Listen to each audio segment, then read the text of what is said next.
ادھوری خواہش پارٹ 5۔ میرے کمرے کا دروازہ ہلکا سا کھلا تو وہ تو میری امی تھی، جسے دیکھ کر میں تو خوشی ہو گیا تھا۔ پھر میں نے کہا امی، شکر ہے خدا کا کہ آپ کو میری یاد آ گئی۔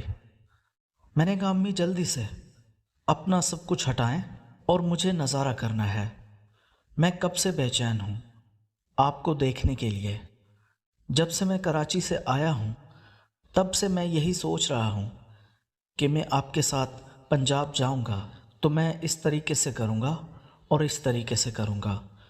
میں اپنے ذہن میں سوچ سوچ کر بہت پریشان ہوں، اب مجھ سے کنٹرول نہیں ہو رہا۔ مجھے میری امی کہنے لگی شاہزین سوچ کے تو کچھ میں بھی ایسا ہی آئی تھی کہ وہاں جا کے میں تمہارے ساتھ سکون لوں گی، لیکن اب تم ٹائم دیکھو، رات کے 4 بج چکے ہیں، تم تو پھر بھی آئے تھے، تھوڑا سو لیے تھے، میں تو صبح سے نہیں سوئی ہوں، میں بہت تھک گئی ہوں، میں آج سونا چاہتی ہوں، کل پکا وعدہ میں تمہیں خوش کروں گی۔ میں نے کہا امی میں 4 بجے تک جاگ رہا ہوں صرف اسی لیے کہ آپ آئیں گی اور مجھے خوش کریں گی۔ میری امی کہنے لگی شاہزین میں بھی یہی چاہتی تھی، لیکن آج میں بہت تھکی ہوئی ہوں، دل بالکل بھی نہیں کر رہا، اس طرح نہ تمہیں سکون آئے گا اور نہ ہی مجھے۔ آج ہم سوتے ہیں، کل صبح ہم فریش ہو جائیں گے اور کل رات جیسا تم بولو گے میں ویسا ہی کر لوں گی۔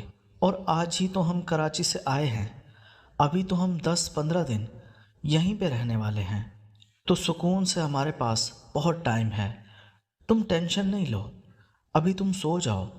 میں نے تو بہت منتیں کی لیکن میری امی نہیں مان رہی تھی، تو میں بھی مجبور ہو کے سو گیا تھا۔ تھکان کی وجہ سے مجھے بھی 10 منٹ کے اندر اندر نیند آ گئی تھی۔ صبح صبح 8 بجے رمشا مجھے اٹھانے کے لیے آئی، کہنے لگی شاہزین اٹھ جائے۔ مجھے ایسے لگا تھا کہ جیسے ابھی تو میں سویا ہوں۔ رمشا اٹھانے بھی آ گئی تھی۔ میں نے پوچھا رمشا ٹائم کیا ہو رہا ہے؟ رمشا کہنے لگی صبح کے 8 بج رہے ہیں۔ میں نے کہا رمشا ابھی تو مجھے سونے دو، تمہیں تو پتہ ہے رات کو بہت دیر سے سویا تھا۔ وہ کہنے لگی شاہزین بھائی ہم نے باغ میں چلنا تھا، آپ شاید بھول گئے ہیں، میرا دل تو نہیں کر رہا تھا اٹھنے کو، لیکن پھر میں نے سوچا کہ چلا جاتا ہوں، کہیں یہ موقع بھی میرے ہاتھ سے نکل نہ جائے۔ میں نے کہا اچھا رمشا 10 منٹ میں اٹھتا ہوں۔ پھر وہ چلی گئی، میں اٹھا اور واش روم چلا گیا۔ میں نہا دھو کے فریش ہو کے باہر آیا تو ناشتہ بالکل تیار تھا۔ ناشتے میں چھولے، 1 گلاس لسی کا اور 2 پراٹھے تھے اور تھوڑا سا مکھن بھی تھا۔ رمشا نے آ کے مجھے ناشتہ دیا۔ میں نے کہا رمشا اتنا زیادہ ناشتہ، مجھے تو صبح صبح بھوک بھی نہیں لگتی ہے۔ پھر وہ ہنسنے لگی، کہنے لگی یہ زیادہ ناشتہ ہے، اس سے زیادہ تو میں خود کر جاتی ہوں۔ یہی مسئلہ ہوتا ہے شہری لوگوں کا، کھانے پینے کے معاملے میں بڑے ڈھیلے ہوتے ہیں۔ پھر رمشا مجھے کہنے لگی تم ناشتہ کرو جتنا تمہارا دل کرے، جو بچ جائے پھر بچا دینا۔ پھر میں نے کہا رمشا چائے نظر نہیں آ رہی۔ وہ کہنے لگی ناشتہ تو کر لو، چائے بھی لا دوں گی۔ میں نے کہا نہیں رمشا، چائے بھی میں ساتھ ساتھ ہی پیتا ہوں۔ پھر وہ اور زیادہ ہنسنے لگی۔ خیر وہ چلی گئی اور چائے کا کپ گرم کر کے لے آئی۔